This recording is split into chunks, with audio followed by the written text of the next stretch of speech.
सन 1912 का साल था, लेकिन ये कहानी टाइटैनिक की नहीं थी।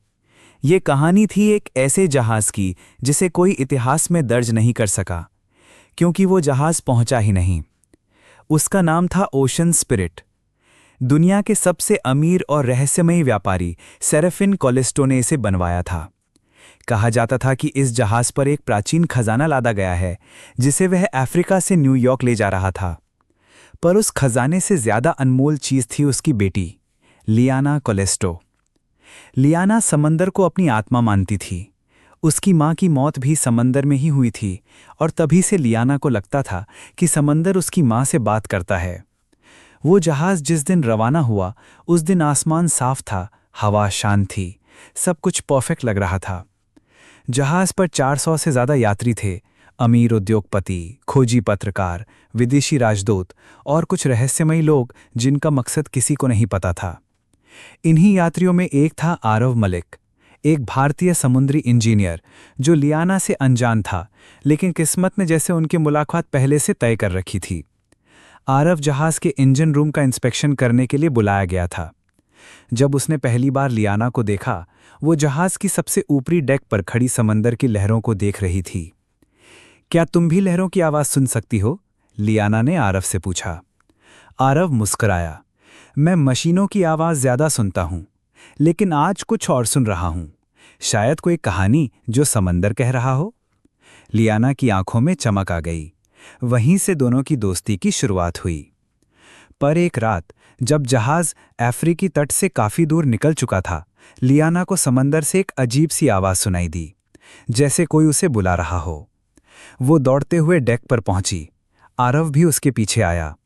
लहरें अब शांत नहीं थीं, समंदर में हलचल थी। तभी एक बुजुर्ग यात्री, मिस्टर हेल्स्टन, उनके पास आया। तुमने भी सुना? उसने कांपती आवाज में कहा।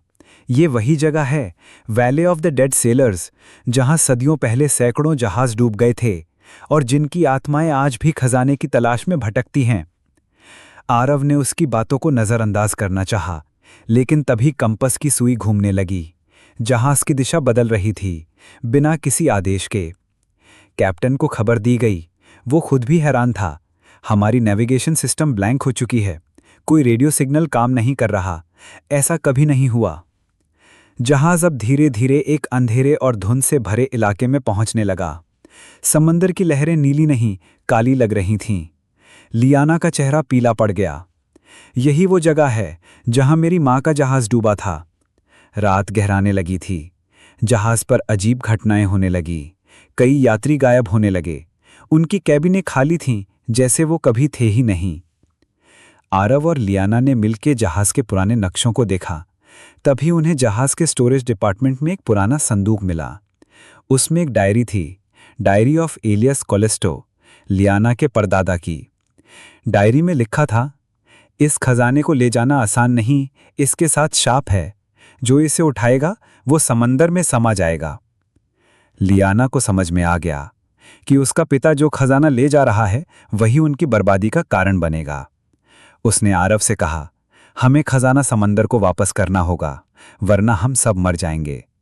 आरव ने विरोध किया। इतने लोगों की जान दांव पर नहीं लगाई जा सकती, और तुम्हारे पिता, वो नहीं मानेंगे। लेकिन सेराफिन कॉलिस्टो अब सुनने को तैयार नहीं था। उसे बस खजाने की सुरक्षा की चिंता थी। उसने अपनी निजी सिक्योरिटी लगवाई ताकि कोई उसे छू भी ना सके। उसी रात एक तूफान उठा। जहाज की बिजली गुल हो गई। लहरें इतनी ऊंची थी कि जहाज हिलने लगा।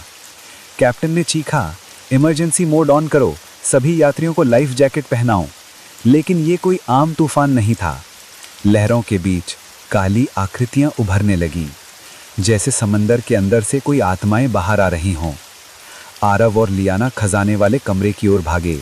दरवाजे को तोड़कर उन्होंने देखा, सिक्कों और जेवरों से भरा वो संदूक अजीब सी हरी रोशनी छोड़ रहा था। लियाना ने आंखें बंद करके कहा, माँ, अगर मेरी आवाज़ सुन रही हो तो हमें रास्ता दिखाओ। एक तेज लहर आई और खजाने का संदूक अपने आप खुल गया। रोशनी पूरे कमरे में फैल गई। अगले ही पल जहाज की जमीन हिलने लगी। पानी के भीतर से एक विशाल जल चक्र बन गया, जो पूरे जहाज को खींचने लगा। लोग चिल्ला रहे थे, हर कोई बचने की कोशिश कर रहा था। आरव ने लियाना का हाथ थामा। हमें यहाँ से निकलना होगा। नहीं, अगर मैं गई तो ये सब रुक जाएगा। नहीं, मुझे जाना होगा, लियाना ने आंखों में आंसू लिए कहा। वो उस खजाने की ओर बढ़ी और जैसे ही उसने अपना हाथ उसमें डाला, वो पूरी तरह रोशनी में लिपट गई। कुछ ही सेकंड में समंदर शांत हो गया। तूफान थम गया, लहरें रुक गईं, जहाज डगमगाना बंद कर चुका था। लेकिन लियाना, वो अब वहां नहीं थी। जहाज का कंपस फिर से काम करने लगा। आरव अबाक था। लियाना की जगह उस खजाने में एक सीपी रखी थी, सुनहरी, चमकदार और हल्की गरम। कैप्टन ने कहा, हमें अब रास्ता मिल गया है। जहाज न्यूयॉर्क की ओर बढ़ रहा है। कुछ हफ्तों बाद ओशन स्पिरिट न्यूयॉर्क पहुंचा। कोई नहीं जानता था कि उस रात क्या हुआ था। आरव ने सीपी को संभाल कर रखा। हर रात जब वो उसे छूता, उसे लियाना की आवाज सुनाई देती। मैं समंदर की बेटी थी और अब मैं उसकी रक्षक हूं। वो जानता था उसकी कहानी कभी दुनिया नहीं जानेगी, लेकिन समंदर जानता है, और समंदर कभी झूठ नहीं बोलता।